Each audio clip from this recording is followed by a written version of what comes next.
Now I'd like to ask you some questions about your life, Susan. You might find them very personal, but it's important that you answer me as honestly as possible. Fine. Let's get it over with then, shall we? I'd like to go home at last. Of course, I understand. So, Susan, let's see. Are you living alone at the moment? Do cats count? I guess not. I live on my own, and it suits me just fine. I don't need anyone. People mostly bore me. Sometimes they annoy me or upset me. I'm happy with how things are at the moment. I have my little bit of space, and it's my own.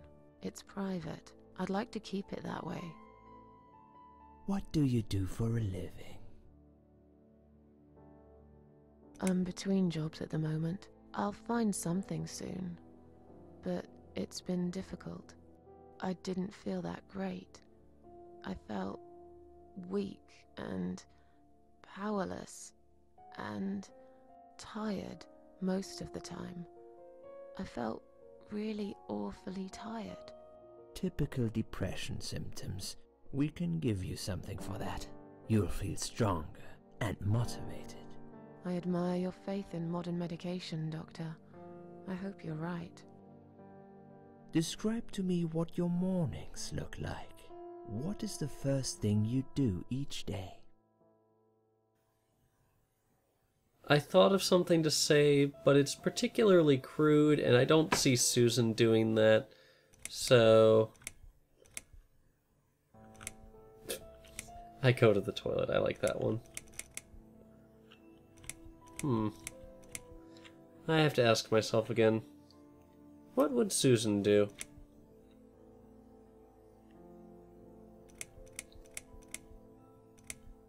I like to imagine that Susan is kind of nostalgic for the old days. Sort of like I am. I enjoy watching older TV shows. But that's just me. I put the TV on so I can watch old TV shows. There's nothing really that I must do. I tend to waste time. My life feels empty. So, in a way, I keep living the life of fictional characters. I keep pretending I'm somebody else, someone better. Am I making any sense? You are, Susan.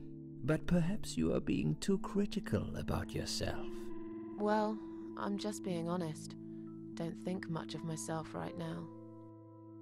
Would you say that you feel safer at home than outside? Doesn't everybody? I mean, think about this, Doc.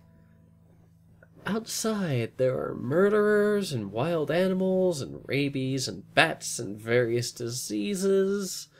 Inside, the worst that can kill you is, like, the bathroom if you slip in there, or the kitchen. I mean, there are a lot of deadly implements, but if you have the common sense, that's not an issue. Yeah, I suppose. It's not really about safety.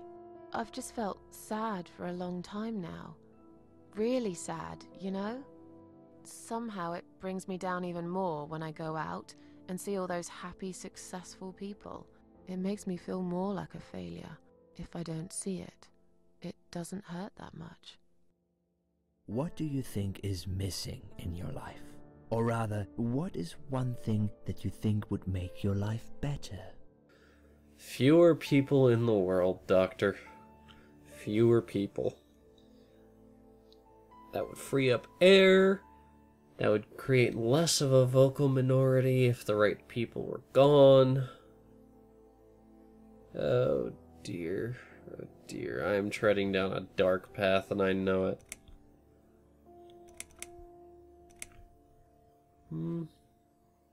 I want to say it's either option 1. Oh, wait, no. Option 2 or option 4. But this sounds like a lead-in for him to quote Shawshank and be like, I could be a friend to you, Susan. Yeah, fuck it. A good friend. Someone I could finally trust. But I can't see anyone will turn up anytime soon. I've become a social hermit. People avoid me. You'll have to try to open up a bit. Hopefully the suicide watch worker will work with you on that. Don't think it'll help much. I heard they're not very good. Really? Sorry to hear that. Have you ever attended group therapy for depression or some other form of counseling? Yeah, but your red-rimmed nurse bitch was in charge of it. Yes, it didn't help much, as you can see.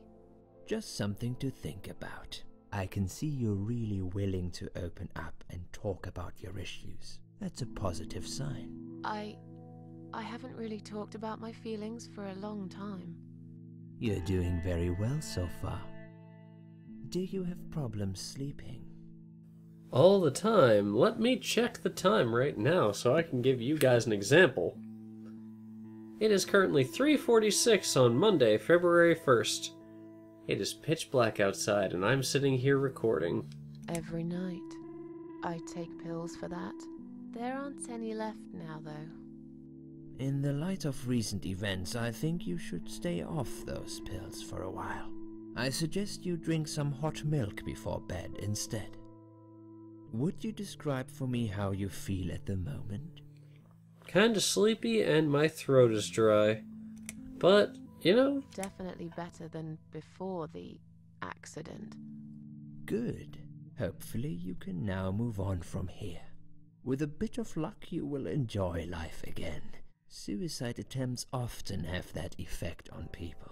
Same as near-death experience. It makes you realize that you're not ready to die yet. Do you find it hard to concentrate? All the time, actually, doctor. They diagnosed me with ADD back in high school.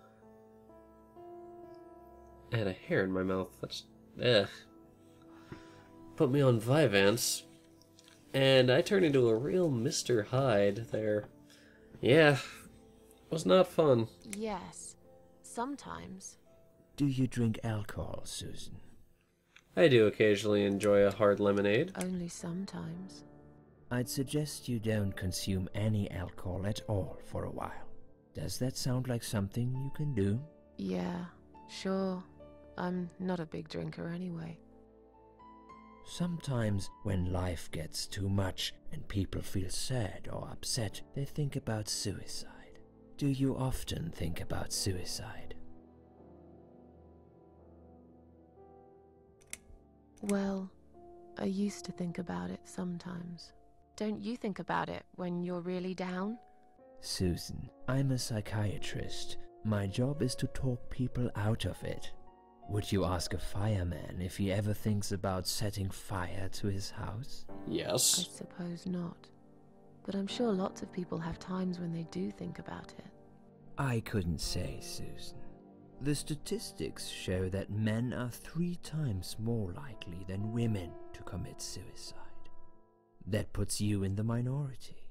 But of course, that's missing the point. Suicide is never the solution. There's always a way of solving whatever problem you might have. I realize that now. Please, in your own words, try to explain to me, why did you really try to take your own life, Susan? Because murder is frowned upon in this establishment, Doc. Well, that's not one of the options. Nothing was making me happy anymore. There wasn't a single thing that would bring a smile to my face. I kept thinking, won't it be better if I just disappear? I tried. I really tried to find something. Took a long bath, picked up a book, watched some television, but I just couldn't get into anything. All those things seemed like worthless distractions, and I myself felt obsolete, needless. It just would get worse and worse. By the afternoon, I realized I cried for the past 3 hours. I didn't even know I'd been crying until I went to the bathroom and saw my face in the mirror. I looked like a ghost. I looked like I was dead already, you know? And then I saw the sleeping pills. I thought, why not? And I did it.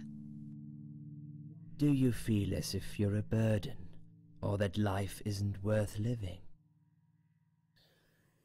It depends on the day. Sometimes, when I feel really low, I used to think everyone would be happier without me. But I guess people don't really care. Besides, I live alone. Who could I be a burden to? What makes you feel better?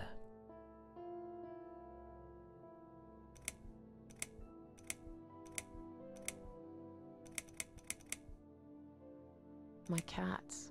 I always put out a bowl of food for the stray cats. They're ever so grateful. I like their company.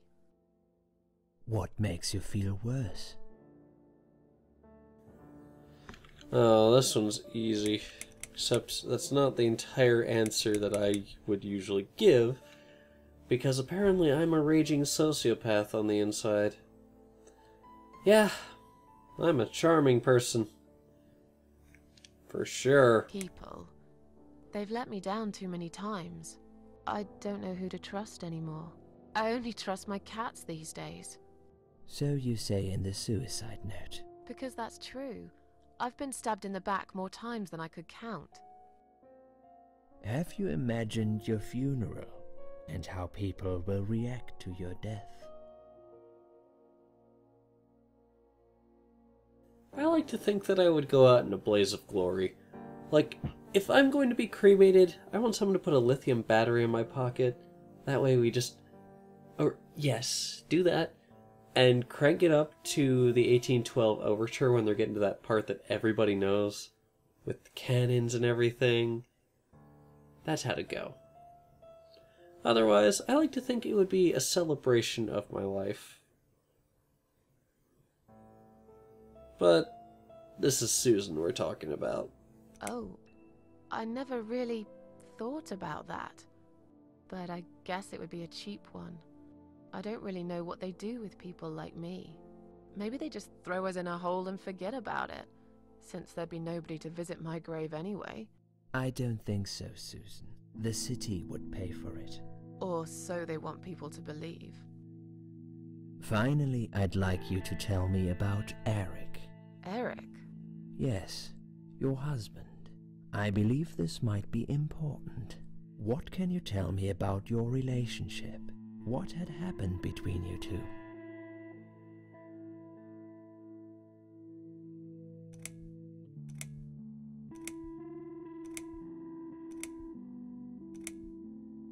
I don't really want to talk about this.